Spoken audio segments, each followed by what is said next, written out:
नमस्कार सबैजनालाई। साइप्रसमा हिजो एकजना नेपाली भाइले आफ्नै रुममेटलाई मारेको घटनाले चाहिँ एकदमै स्तब्ध बनाएको छ, एकदम दुखित बनाएको छ। वास्तवमा यो पिरियडमा झन् एकअर्कालाई सपोर्ट गर्नुपर्ने, एकअर्कालाई हेल्प गर्नुपर्ने, एकअर्काको केयर गर्नुपर्ने पिरियडमा चाहिँ हामीले यस्तो क्रियाकलापहरू गरेर चाहिँ समाजमा के इक्जाम्पल दिन खोजिया हो भन्ने कुराहरू क्वेसन मार्कै रहेको छ। वास्तवमा दिनभरि काममा थिएँ, यही कुराहरू सोचिरहेको थिएँ कि वास्तवमा विदेशमा हामी चाहिँ अब प्यारेन्ट्सहरूले यति धेरै अब इन्भेस्टमेन्ट गरेर यति धेरै अब के भन्छ एउटा अपर्च्युनिटी क्रिएट गरिदिएर हामीलाई विदेश पठाउनुहुन्छ। अनि हाम्रो पारा भने यस्तो छ।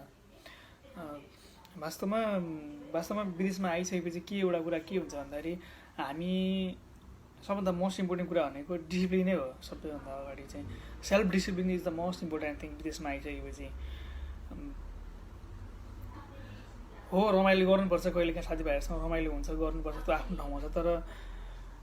तर आफ्नो एउटा डिसिप्लिन, आफ्नो ड्रिम, आफ्नो एउटा के गर्छु भनेर आएको छु होइन अब भन्ने कुराहरू चाहिँ कहिले पनि बिर्सिनुहुन्न। र अरू कुरा के छ भन्दाखेरि प्यारेन्ट्सहरूले पनि मेरो छोराछोरीहरू चाहिँ विदेशमा के गरिरहेछन्, कसो गरिरहेछन्, वास्तवमा उनीहरूको सङ्गत के छ, कस्तो छ, साथीभाइ के कस्तो छ होइन अब यसको कुराहरूको डिटेलमा चाहिँ जान्नुपर्ने आवश्यक चाहिँ छ जस्तो लाग्छ मलाई। किन भन्दाखेरि मैले देख्दिनँ, मलाई लाग्दैन लाइक मोर देन 60-70% प्यारेन्ट्सहरू चाहिँ यो कुरामा एवेयर हुनुहुन्छ जस्तो मलाई लाग्दैन।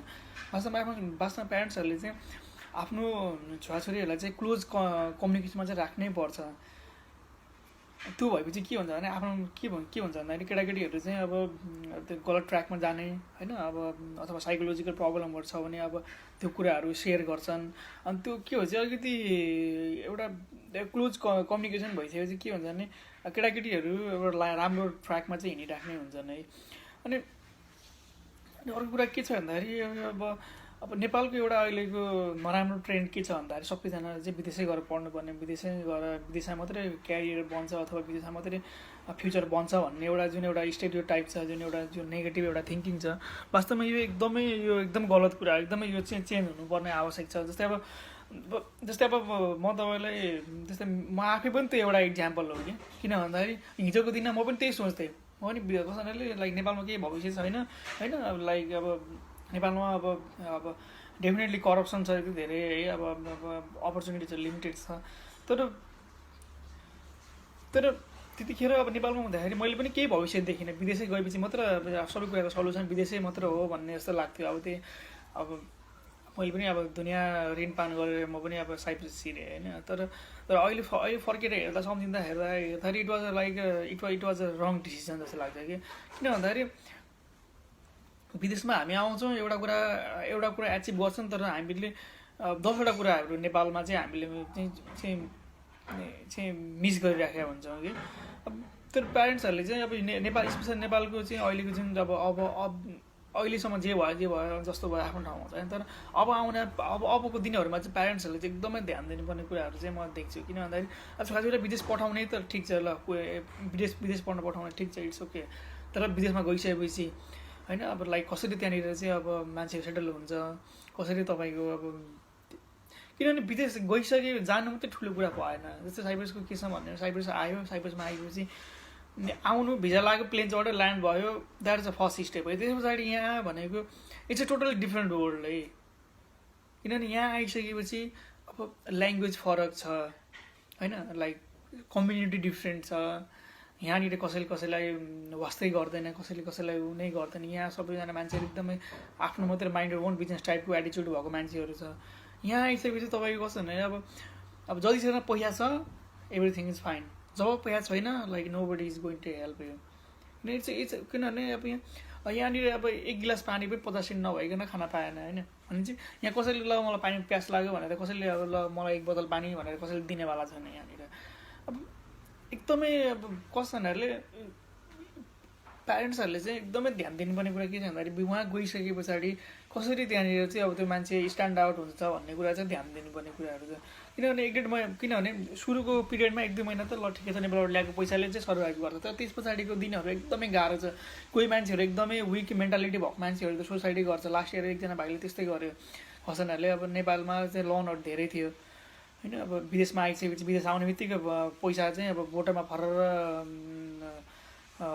फलिराखेको हुन्छ, गएर टपटप टिप्ने होइन। यहाँ आइसकेपछि अब आफ्नो कन्ट्याक्ट बनाउनु पऱ्यो, काम खोज्नु पऱ्यो। अब एक त फेरि तपाईँको अब साइप्रस भनेको अर्को कुरा कस्तो भने चाहिँ अब एकदम 10 लाख जनसङ्ख्या भएको देशमा होइन। अब यहाँ भनेको युरोपियनभन्दा अरूको काम गर्ने, काम पाउने चान्सै छैन। काम पायो भने पनि अब पुलिसहरूले इमिग्रेसन समात्छ होइन।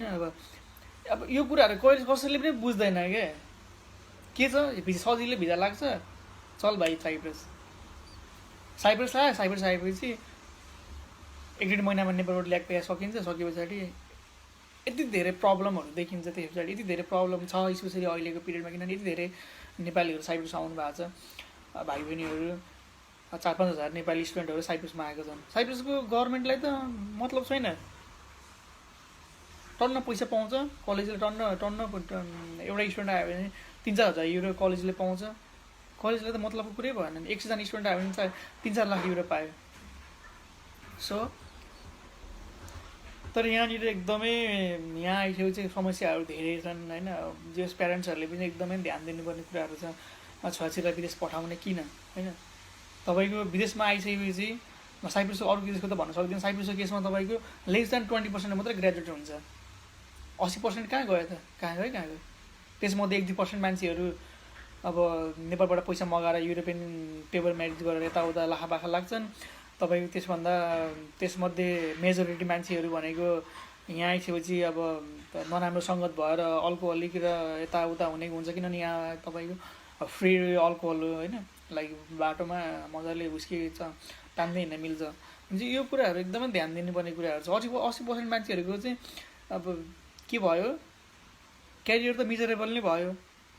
यत्रो लगानी गरेर अब विदेश अब पढ्न पठायो होइन, अवस्था यस्तो छ। यो कुराहरू एकदमै ध्यान दिनुपर्ने कुराहरू।